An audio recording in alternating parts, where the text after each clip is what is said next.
Good morning, class! Good morning, teachers! Manatiling tumayo at tayo ay manalangin.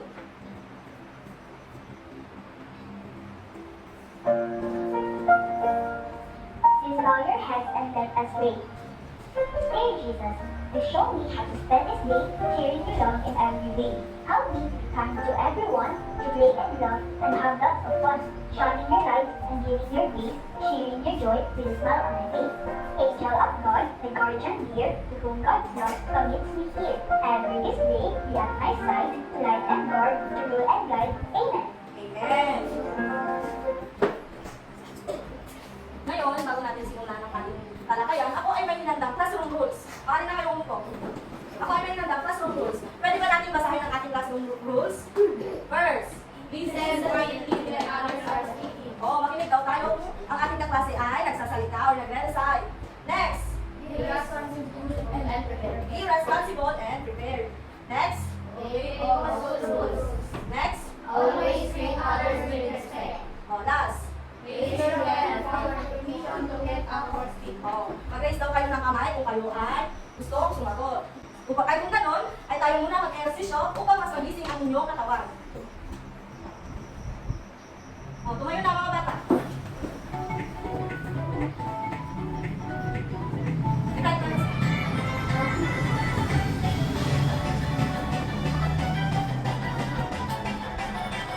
Simulan at gawain ang buong sila.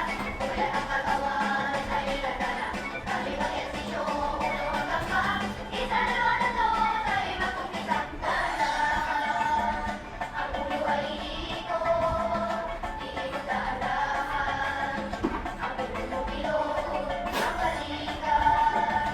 Iikot sa iyong harap. Kung bilang ang hanggang 8. Ulit-ulitin mo ang aming sayawan. Iikot at ang bakal. Iikot ang hilig. Kaya gandeng! Gandeng! Inasin sa loob. Ay, mag-gatil!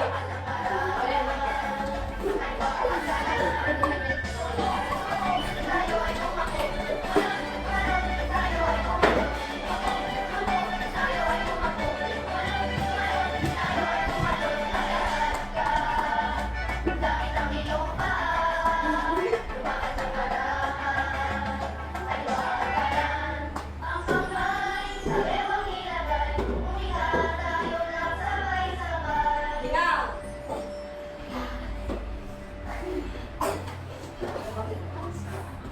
Nagisimbangin niyo mga katawan?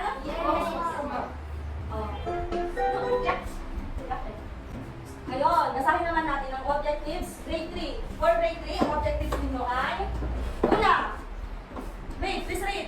Pwede na umupo. Please read, number 1. Read nyo, sabay-sabay. Name of animals in the Environment. Number 2, Identify the different parts of animals. and number 3 is Classify animals according to what they eat body component, and habitat. And for objectives number 4, grade 4 is, pakibasa grade 4. Classify animals according to their habitat. Next, number 2. Compare the habitat of animals according to their body movement. And last, Identify the body movement of animals. ngayon, nagkakaroon naman tayo for grade 3 ng 4 weeks, 1 word activity. And for grade 4 is, I have a fixed me. I-guess nyo lang kung ano yung movement ng animals na aking ipopose. Sa inyong notebook, kapag sa gano'n, pagkatapos ng sagutan, ay maaari kayong sumagot dito sa harapan. For grade 3, 4 weeks, 1 word, 1 to 5. And grade 4 is, fix me, jumbled letter. Grade 4, grade 3, grade 4. Bibigyan ko lamang kayo ng 2 minuto upang sa ganun ay sagutan na ninyo dito sa harap pagkatapos.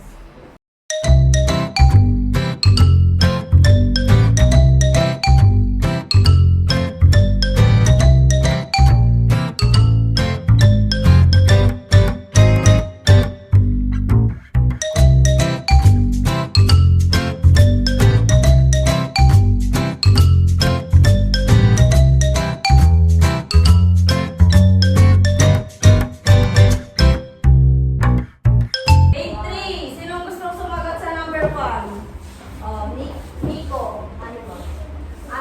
animals, pakisulat na kung dito sa blackboard.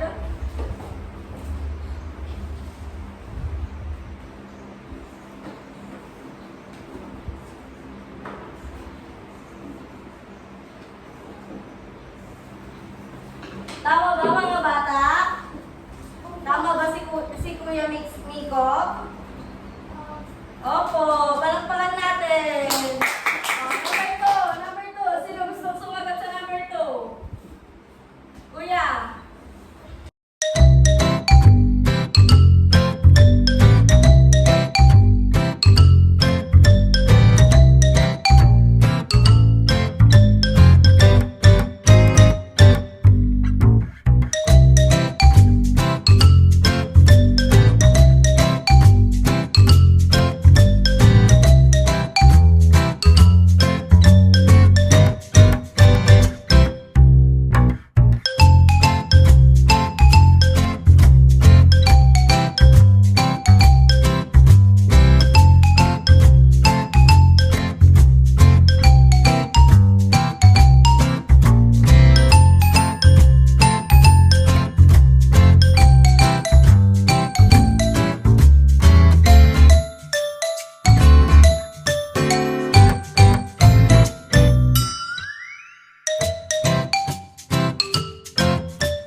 Sa palagay nyo, ano yung topic natin sa araw na to?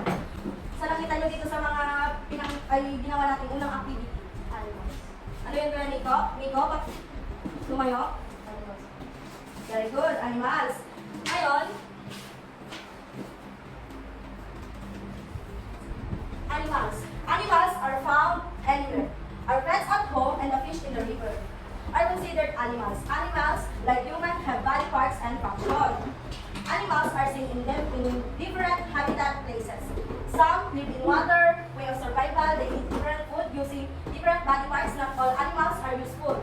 Some are harmful that humans cannot control. Most of animals in the wild are dangerous. Ngayon, tutukuyin naman natin yung mga animals na nakatira sa land. Animals that live on land. Sinong gusto mong magbasa? Okay.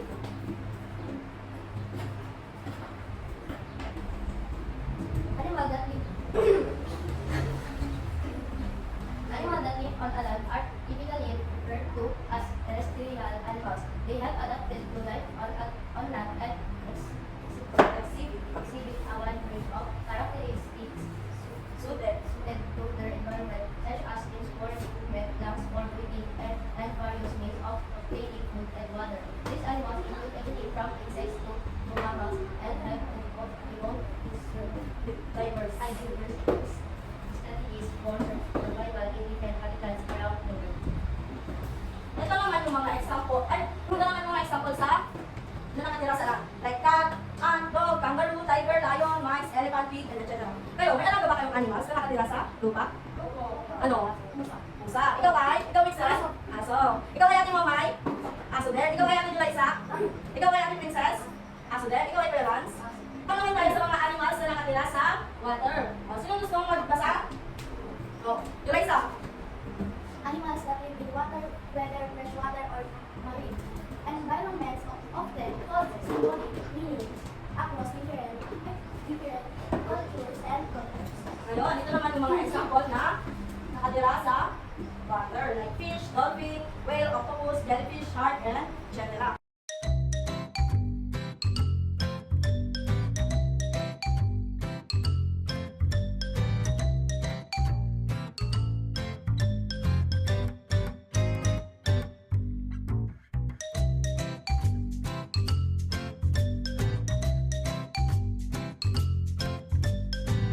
Sumama naman tayo sa activity 1. So, for grade 3 is activity 1, guess me, name the common animals in the environment. And for grade 4 is enter me. Objective, classify the animals according to their habitat.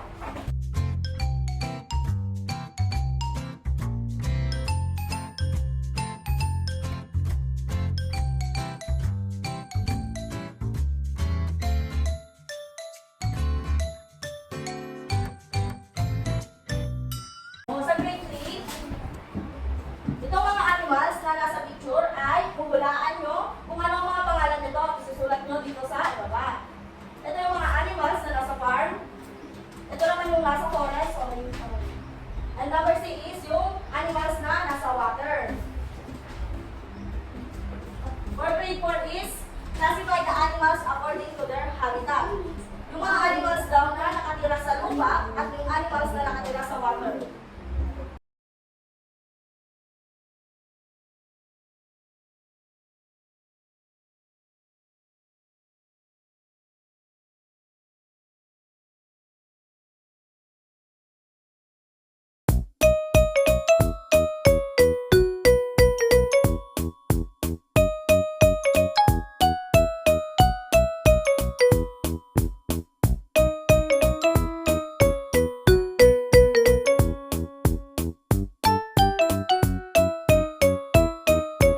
Oh, sige. Tayo na sumagot. Sagot na tayo. For grade 4, magsulat ka ng dalawa sa harap. Doon isa, land and water.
Nagets ba ang ating activity 1?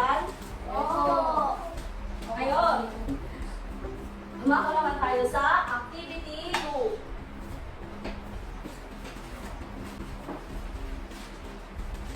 For activity 2, grade 3, identify the different parts of animals. And for grade 4 is compare the habitat of animals according to their movement.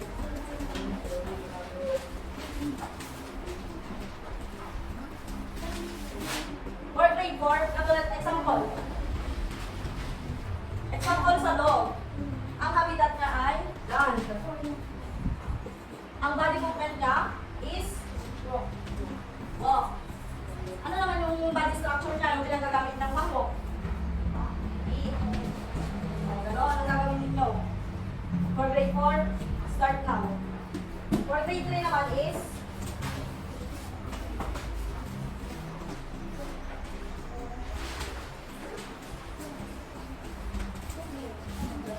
ito naman ang grade 3, activity 2.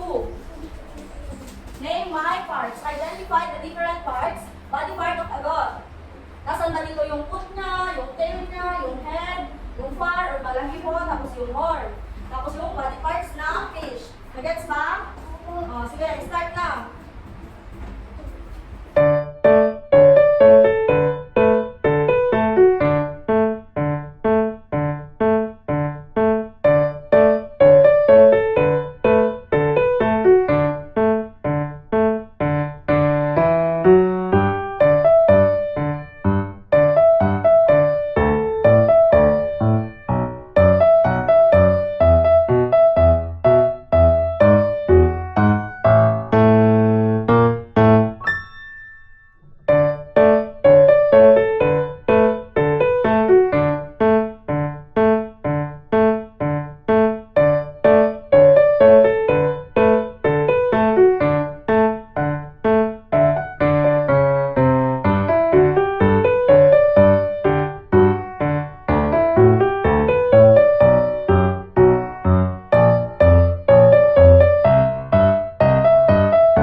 Ngayon, let us check kung tama ang inyong sagot.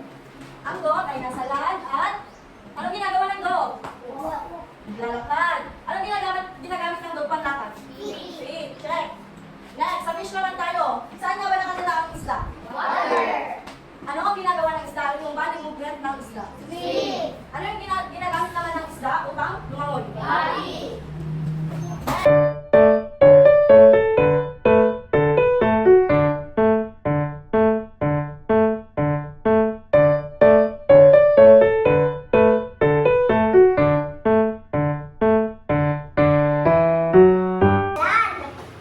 Walk and breathe.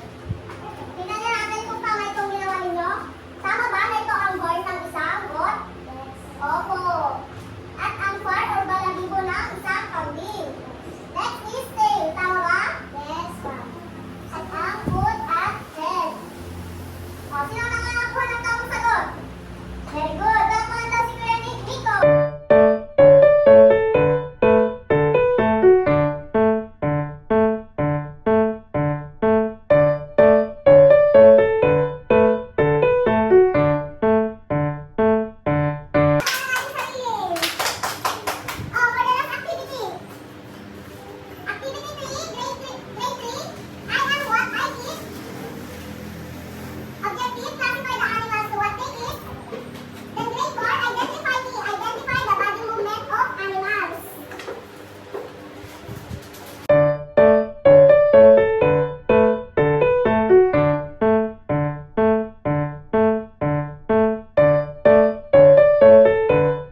Sige